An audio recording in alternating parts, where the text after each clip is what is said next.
ఇక డీటెయిల్స్ చూస్తే హైదరాబాద్లో హైడ్రా పేరు చెప్పి భయపెట్టి బెదిరించు కొందరు కింది స్థాయి అధికారులు అవినీతికి పాల్పడుతున్నారని వచ్చిన ఫిర్యాదులపై ముఖ్యమంత్రి రేవంత్ రెడ్డి స్పందించారు.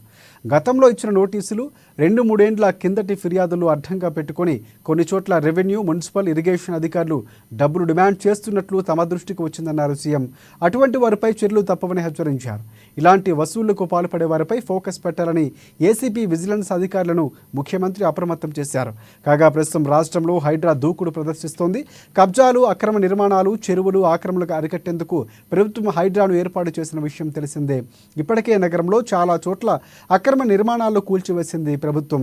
ఇటీవలే సినీ హీరో అక్కినేని నాగార్జునకు సంబంధించిన ఎన్ కన్వెన్షన్ సెంటర్ను కూల్చివేసింది.